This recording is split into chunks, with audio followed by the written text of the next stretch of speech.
है कि महाराज जी आप हमें कभी खुश नजर नहीं आए।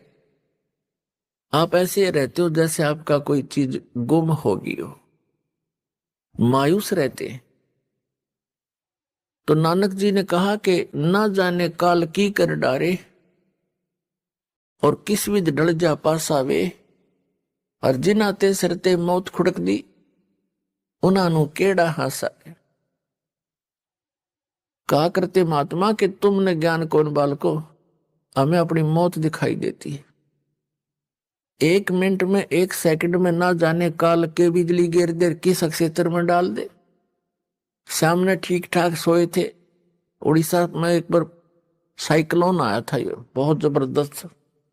पानी, समुद्र का जल हवा के वेग से 30-40 फुट ऊंचा उठकर अरे से चल पड़ता फुल स्पीड से, 200 किलोमीटर प्रति घंटा की स्पीड से।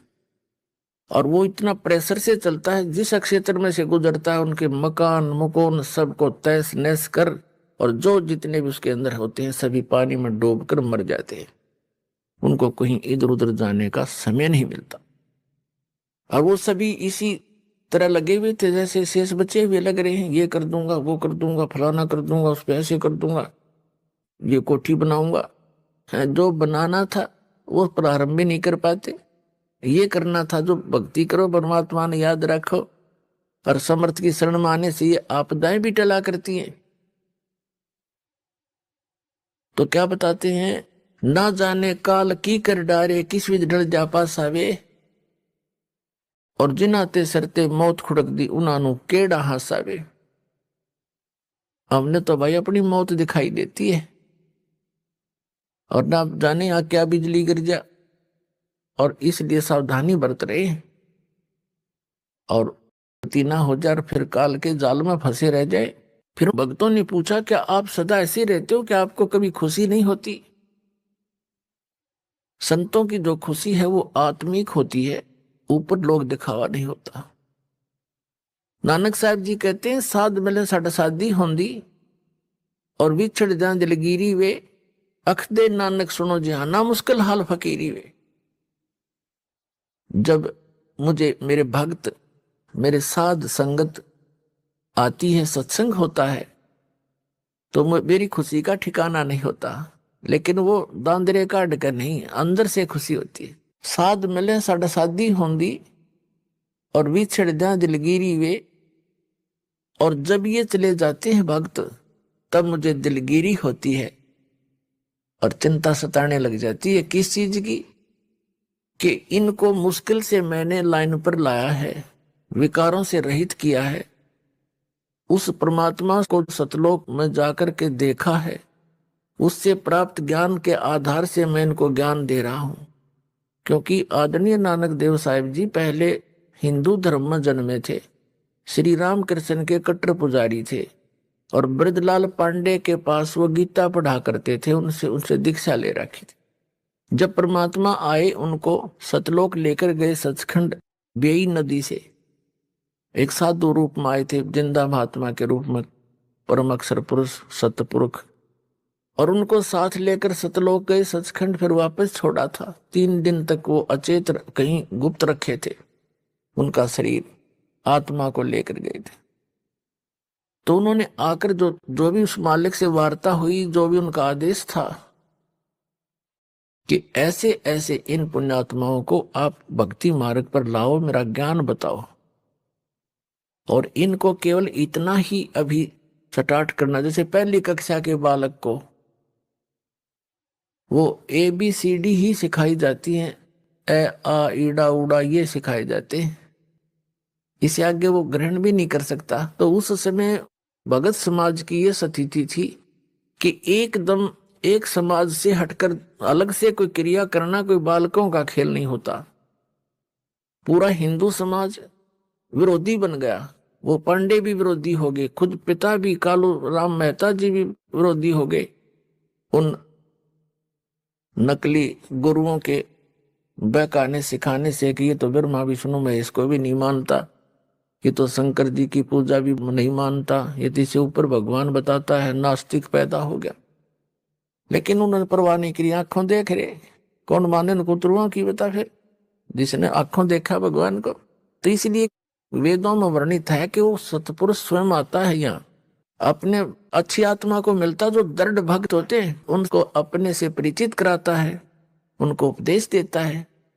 तो ये दृढ़ भक्त थे जिनको परमात्मा मिले। सारा समाज एक तरफ था, पूरा हिंदू समाज, और नानक साहिब जी एक तरफ थे, डगमग नहीं हुए। जितना भी मेहनत करी, खूब जगह जगह प्रचार किया, फिर प्रचार किया हुआ जो 10-12 वर्ष प्रचार किया उन्होंने, तो ऐसी बात नहीं, कुछ एक व्यक्ति पुण्यात्मा उनके ज्ञान से परिचित हुए, लेकिन बहुत कम। फिर वो एक स्थान पर रहने लगे, अपने घर पर ही 16 वर्ष अपने घर पर रहे, फिर अपना खेती का कार्य भी करते थे और सत्संग भी करते थे। तो भगत जन आने लगे, वहां सत्संग सुनने लगे। तो नानक साहब जी कह रहे थे कि भाई इनको मुश्किल से दिशा दी है, और जब ये यहां से जाते हैं सत्संग सुनकर, मुझे इनकी चिंता सताने लग जाती है कि कोई काल का दूत इनको फिर से भ्रमित ना कर दे, परमात्मा के बच्चों को फसल में कोई कीड़ा ना लग जा। और जब ये वापस आ जाते हैं एज इट इज अगले सत्संग में, तो मेरी खुशी का ठिकाना नहीं रहता कि मेरी फसल, परमात्मा का बाग सुरक्षित है। साध मिले साड़ी शादी होंदी, विछड़ जा दिलगिरी वे, अखदे नानक सुनो जिहाना, मुश्किल हाल फकीरी वे। कि यह भक्ति बड़ी मुश्किल बना दी, क्योंकि सत्य ज्ञान देने वाला एक, मिसगाइड करने वाले अनेक। तो एक, उस समय एक की बात को स्वीकार करना हंसी खेल नहीं होता। सारी पृथ्वी कह रहा है, कोई कुछ कह रहा है, वाह भाई वाह, तुम कहां से ले आए कबीर भगवान, तुम कहां से ले आए ये ज्ञान, ये नाम। तो इसलिए रह रहकर सत्संग में आने से दृढ़ हो जाते हैं, प्रमाणों से परिचित हो जाते हैं, तो फिर वो भक्त सॉलिड हो जाते हैं, डगमग नहीं होते। तो इसलिए भय नहीं मानते अन्यों को मरते हुए देखकर भी, क्योंकि हमें तत्व ज्ञान नहीं, हम बालक जैसे हैं। 10 बच्चे हों छोटे छोटे और खेल रहे हो, साथ में गड्ढा हो, 10 के 10 गिर जाएंगे उसमें। एक गिर गया, दूसरा भी खेलता खेलता, तीसरा भी, क्योंकि उनको पता है नहीं ये मर रहे हैं, तू बच जा। उनकी इतनी बुद्धि काम करती ही नहीं। तो आज जब तक आपको ये तत्व ज्ञान नहीं होगा, आप उस अतिथि के बच्चे हैं। अब इस ज्ञान से आपकी बुद्धि विकसित होगी, फिर डर लगेगा, डर लगेगा तो उसका समाधान भी होगा। तो इसी प्रकार परमात्मा हमें ये ज्ञान कराना चाहते थे कि तुम इस झूठे सुख को सुख कहे, ये मान रहा बनमोद, ये सकल चबीना काल का, कुछ मुख में कुछ गोद। इस झूठे सुख को सुख मान बैठे तुमने सुख का तो आभास भी नहीं है। चाहे सारी पृथ्वी का प्रधानमंत्री बन जाए, सारी पृथ्वी का राष्ट्रपति, राजा बन जाए। हॉस्टल में तेरा पहली बार है क्या? क्यों? राजा बन जाए, और उसको भी सुख नहीं हो सकता। सुख है ही नहीं यहाँ पर। हमने देख लिया उसको, राजा है, मंत्री है, मुख्यमंत्री है, झंडी वाली कार है, और बड़ी इसके बड़ी शोभा है इस व्यक्ति की। उसके अंदर जाकर देखो 36 टेंशन लिए फिरता है वो सारा दिन। सुख है उसको?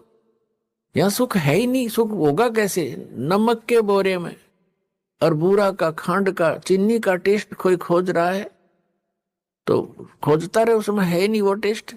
तो सतलोक तो बूरा का बोरा समझ लो, और ये काल का लोक मिलता जुलता उसी के उस वैसा ही है, डुप्लीकेट कॉपी कर रखी है। जैसे एक नमक हो कूटा हुआ, हर एक में बूरा भर रखी हो, बर्तन में, कटोरे में, एक जैसी लगे हैं, पर टेस्ट से पता लगेगा बूरा कौन सी और नमक कौन सा है। तो ये ऐसा है, ये तो नमक है, हम इसको बूरा मान रहे हैं। कहते हैं बूरा जान चाटत है रेही। यहाँ के जितने भी सुख हैं स्वर्ग महास्वर्ग तक के, ये तो रेही चाटना है। रेही माने जैसे जिस जमीन के ऊपर सफेद सफेद फफूंदी सी हो जाती है उसको रेही बोलते हैं हमारी देसी लैंग्वेज में।